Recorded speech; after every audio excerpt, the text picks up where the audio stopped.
Welcome back everyone to my Let's Play of Dragon Warrior 2 for the Nintendo Entertainment System. Last episode, Prince Hermes ventured to Canna Castle and he was told that his cousin Orfeo had already begun his journey, and he started his journey by heading here to the Spring of Bravery.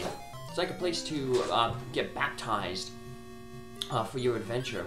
So here's Prince Hermes going here to try to find his cousin. This is a pretty deadly enemy here, the big cobras, mainly because they can poison you. That's why we got a bunch of those antidote herbs. They can drop an antidote herb, but it's only a 12.5%, which is actually the highest drop rate in the game. But still, it's kind of low. It's basically like 1 in 8 chance. There's a high percentage that you will get into an encounter when you transition screens like this. Like I said, it's a little under 33%, so deadly transition screens. Let's talk with this guy here real quick. Hast thou purified thy body in the Spring of Bravery? No, that is not good. All who seek victory must first visit the Spring of Bravery. We're going to visit that first before we head to the south. To the south is some treasure chests. We're going to head up here because there's a treasure chest, and we want to grab... We ran out of not antidote herbs, medical herbs. So we want to grab a medical herb real quick up here. And we're able to get a full heal when we talk with the guy at the Spring of Bravery. It only heals your magic hit points, not your magic points, but that doesn't matter because Hermes doesn't have any magic points, but Orfeo, when we do get him, will actually have magic points, so... But I will do some grinding off-screen in this temple, so... Or this Spring of Bravery. So there's the wizard guy. We gotta talk with him to trigger the next sequence. Wild mice are a little bit tougher than the big slugs, so we're going to concentrate our attacks on them. That's basically kind of where the strategy in the game comes from, knowing like what enemies are problematic and taking them out first. Also learning what spells might work on some characters.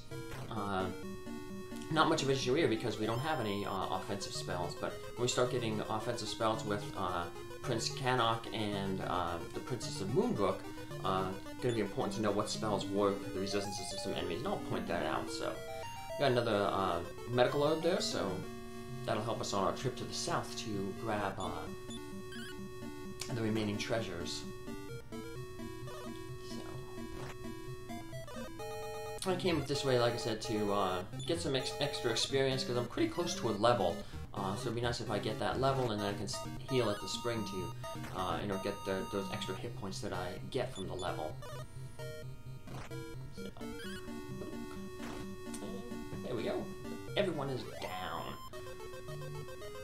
Alright, main thing we want to try to get that was gold. We really need to outfit our party a little bit better. Especially once we start getting the, our second character, so. Looks like the prince was here, but he already left for Middenhall Castle. If we say we're not seeking the prince, he anoints us with the water. And note the token of Edric is kept by a hero. So once again, that token of Edric is going to be important. It was important for us to prove our lineage in the last game, so we can get the rainbow drop. Here it's going to be more important to get pieces of armor that, you know, Edric left behind that was also worn by Chicken in Dragon Warrior 1. These people are, like I said, basically the grandchildren of Chicken. So, alright. We've encountered all the monsters here. The only new monster that we could encounter in here is there's that big cobra. All the other monsters are the same as the ones that we fought outside. So, what makes, like I said, the cave the most difficult is, you know, this is the first time that we're away from a town. Most of the time before we've been fighting around town so that when your hit points got low, we can jump into the inn to recover. But now we have to do things all on our own. So yes, we've been purified, then all is well. That's why it was important that we stocked up on those medical herbs and the antidote herbs. If we would have had more medical herbs, I would have probably went to the treasure first. That way I would have guaranteed that I would have got a level before I went to the spring, but I didn't want to risk going down this way just to maybe with one medical herb that I would have got at that treasure chest right there. Because we have quite a few transition screens here coming up, and like I said, they're the most deadly. About a 1 in 3 chance of getting into an encounter whenever the screen transitions to another room.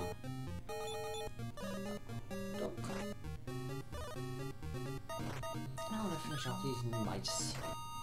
Normally in games like this, I run away from the mice. Because, you know, we honor mice and rats. We had quite a few rat heroes and some mice heroes as well. So, mice and rats, they're friends. Nice little pets. I got one of my rat friends with me right now. Princess Guinevere hanging out with me. So, she's the crazy girl of the bunch. She's the youngest of them all. She's squeaking a little bit. She wants to keep running around. I'm holding her. Yeah, the girl rats tend to be more energetic and bigger pain to handle, I guess. They're the ones. They've only had girls be the ones that like chew on my wires and stuff like that. And this princess, she likes to chew on the Super Nintendo wires. I had to get several power cords for the Super Nintendo. It's just the Super Nintendo, not the other ones. But she's a tricky one. And here we get some gold. That gold can be random. I've seen as low as 20, and 28 was the highest I ever got. Before that it was 27. So now one of the good things is when you go back into a cave, the treasure chests reset.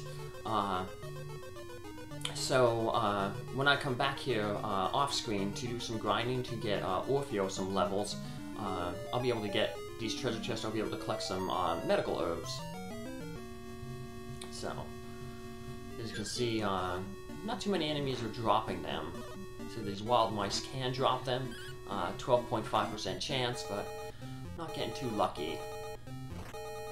So, and they won't be as important once we get Orfeo, our next companion, because he's going to come with the heal spell, which is just like the heal spell in the last game.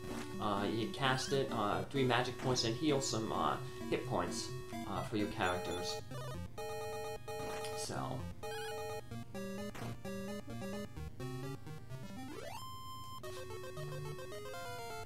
And let's keep heading around. Ooh, we finally got that level.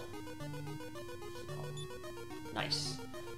Finally good to get it here.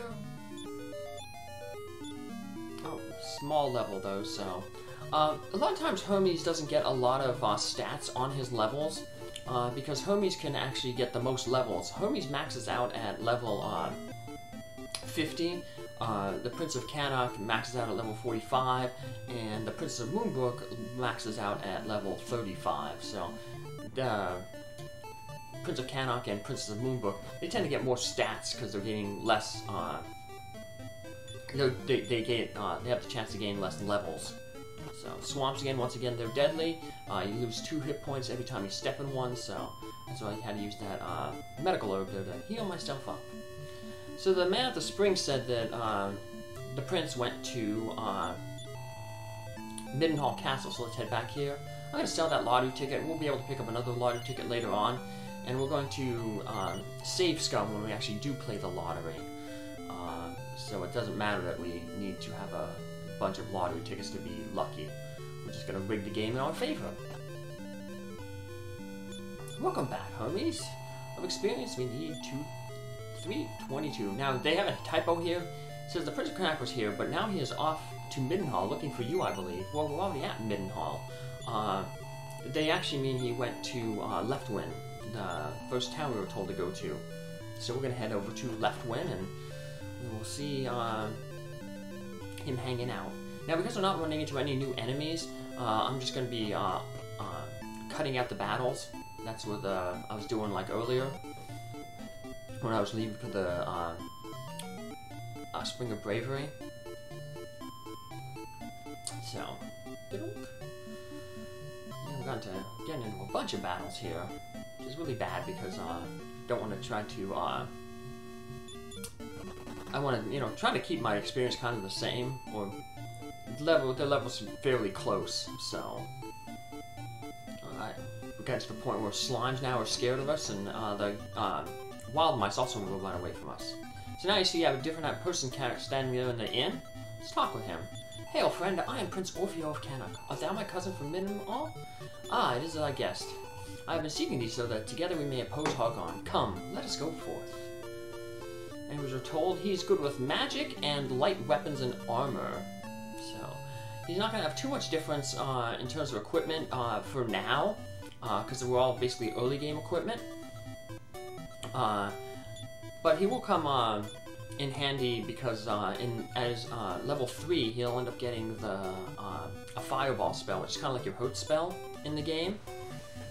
And that can basically one-shot any enemy around here. So, we want to end up getting a chain sickle for both of the characters, chain mail for both the characters, and the leather shield. The leather shield is the first thing we want to grab for Prince Orfeo there. Get his defense up.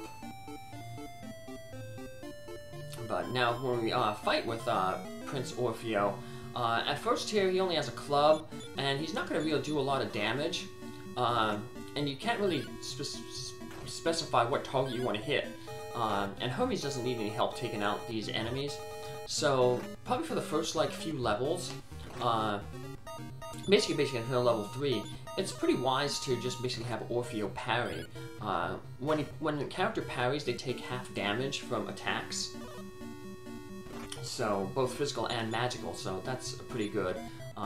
So basically he's just there to soak up damage and let Hermes take out. Now there's some exceptions when you may have him attack, where it may speed up a battle, and we're going to get into one of them a little bit later. But for the most part, until he gets his fireball spell, he's going to be pretty bad on offense. We'll end up getting the chain sickle for Prince Hermes first, and then we can pass down the copper sword to Orfeo, and give him a little bit of better attack. When you sell items in this game, you get back 75% of their value, not the 50% like you did in the last game. So that's a nice thing they did there. So this is one instance where, you know, it might be helpful to have, you know, Orfeo contribute. If there's like 2 groups, Orfeo might have got lucky and finished off the Drakey by the time that Hermes finished off the 2 big slugs. It didn't happen that way, but you know, we went for it. So yeah, if Orfeo would have went first there, he might have hit the Drakey and finished it off. But so now we're going to head into Leftwin here, and we'll just save our game with the king. We have a little bit of dialogue change if we talk with the Princess Hilla. She'll be like, "Oh, hey, brother." So let's see what she says. "So thou hast found my brother. Why dost thou tarry here when the world is in grave peril? Because we need to level grind." Our next dungeon is the Silver Key dungeon. It's an optional dungeon, but like I said, we can get some good treasures with the Silver Key. So I'm going to basically level grind to level 6, basically enough to get the shield and 2 copper sickles for my characters. And then I'll see you back here for the next episode. Take care, have a good day, thanks for following along, all the best, bye.